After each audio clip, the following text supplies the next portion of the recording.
먹어 그러시는데 아예 허용되는 양념을 딱 알고 확실히 알고 그것을 충분히 활용을 하면 가능해요. 제가 먹을 수 있는 고춧가루, 연겨자, 생강가루, 설탕, 당도 전 조금 조절하는 편이고요. 후춧가루, 그다음에 참깨가루, 들깨가루 에서 변형을 줘가면서 많이 먹어요. 소금 대신 다양한 양념을 활용하고 재료 자체의 맛을 즐기는 것이 저염식 성공 비결이다. 일단은 한 이틀 이상은 해감을 시켜야 돼요. 이거 자체가 염장이기 때문에 소금 염분이 많아서 이틀 이상 불려서 몇 번 몇 차례 헹궈가면서 해감시키고 그 다음에 건져낸 다음에 들기름을 두르고 다진 마늘 넣고요. 그 다음에 들깨가루를 듬뿍 넣어요. 철저한 식이요법 덕분에 단백뇨 수치도 줄고 건강 상태도 많이 좋아졌다. 다시 직장을 다니며 분주한 생활을 하고 있는 양선주 씨. 틈틈이 자신의 저염식 요리법을 블로그에 올린다. 많은 환자들과 정보를 공유하기 위해서다. 단 한 가지죠. 저는 이렇게 잘 먹고 지내는데 저처럼 건강하지 못하신 분들이 계시다면 제가 이렇게 해먹는 요리로 이렇게 드시면 정말 좋을 거라는 생각, 그거 한 가지죠. 콩팥병 환자들이 저염식을 해야 하는 이유는 고혈압 때문이다. 고혈압은 콩팥에 치명적이다. 혈액에 나트륨이 많아지면 수분을 끌어들여 혈액량이 늘고 나트륨 자체가 혈관을 수축시켜 그 결과 혈압이 오른다.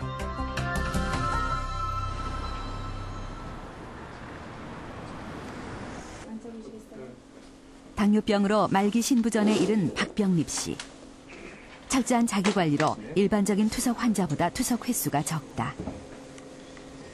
늘 몸 상태에 신경 쓰는 박병립 씨는 조금만 이상이 생겨도 병원을 찾는다. 오징어를 몇 마리나 드셨어요? 아니, 한 마리의 절반 정도를 좀. 한 마리, 예. 한 마리의 절반? 예. 그거 말고 또 짜게 드셨을 것 같은데. 3월 2일에 56.6kg인데 지금 그새 일주일 만에 58kg가 되셨어요. 좀 늘어오셨어요. 이제 그만큼 짜게 드셨다는 말씀이죠. 예. 음식을, 요즘 저 음식을 좀 양을 조금. 말기 신부전 환자들은 아무리 관리해도 평상시보다 조금만 짜게 먹으면 문제가 생긴다. 저희가 짜게 드시면 이제 몸이 붓고, 몸이 부으면 혈압이 올라가고, 심장에 많은 부담을 줍니다. 그러면 우리 투석하는 환자들이 가장 조심해야 될 게 이제 혈압과 심장 합병증이거든요. 근데 음식 조절이 잘 안 되거나 혈압 조절이 잘 안 되면 부어서 혈압이 올라가고 그러면 심장 합병증이 또 발생할 수가 있어요. 뿐만 아니라 콩팥병 환자들은 정상인보다 여러 가지 질병에 취약하다. 몸에 염증이 생기더라도 면역력이 떨어진 몸은 염증을 인식하지 못한다. 수시로 진료를 받을 필요가 있다. 투석받는 환자라도 사실은 이제 원인을 잘 모르는 열이 있으면 저희가 항상 긴장을 합니다. 왜냐하면 본인은 감기라고 생각하지만 실제로 감기가 아니고 폐렴이라든가 아니면 복막염일 경우도 있어요. 감기가 걸리거나 폐렴이 생기면 아주 고열이 납니다. 하지만 투석 환자들은 전체적으로 면역이 떨어져 있기 때문에 몸 안에 균이 들어와도 열이 나지 않는 경우가 많아요.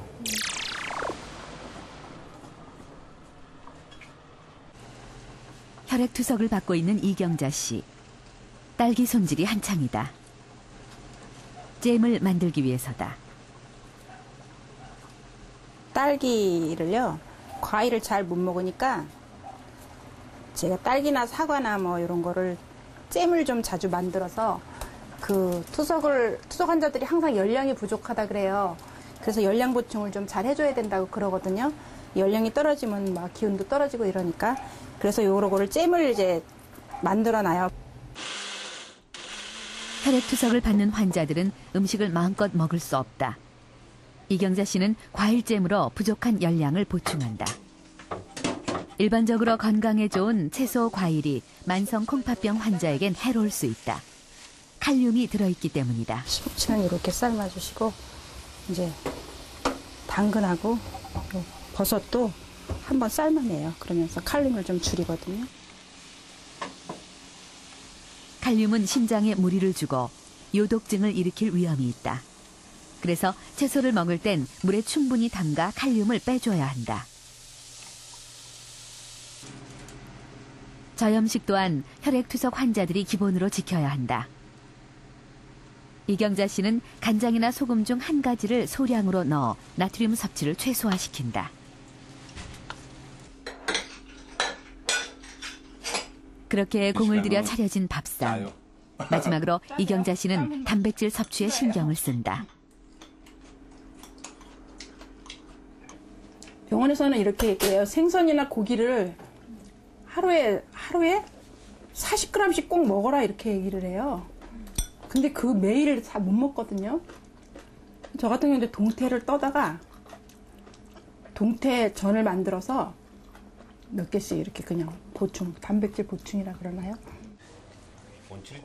저염식은 기본이지만 단백질, 칼륨, 칼슘 등 무기질 섭취량은 만성 콩팥병 환자들의 상태에 따라 달라진다. 병의 진행을 늦추기 위해선 무엇보다 자신에게 꼭 맞는 식단이 필요하다.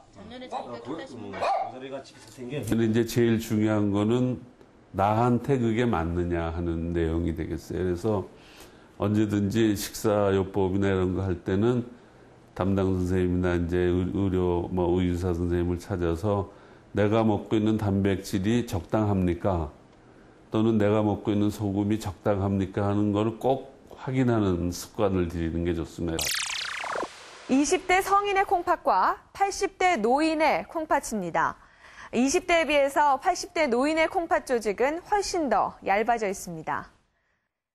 이렇듯 병이 없어도 콩팥은 40대 이후로 해마다 1%씩 그 기능이 떨어집니다. 문제는 나이에 비해서 훨씬 더 빨리 콩팥 기능이 손상되는 경우죠. 그렇다면 만성 콩팥병을 관리하기 위해서는 어떻게 해야 할까요? 우선 혈압을 130에 80 아래로 유지해야 합니다. 고혈압 약으로는 ACE 억제제 등 만성 콩팥병 환자에게 적절한 약제를 처방받아야 하고요. 당뇨병 환자라면 혈당을 적정 수준으로 유지하셔야 되겠죠. 마지막으로 염분의 섭취는 줄이는 것이 좋고요. 일주일에 3회에서 5회, 30분 이상의 운동을 하는 것이 만성 콩팥병을 사전에 예방하는 길입니다.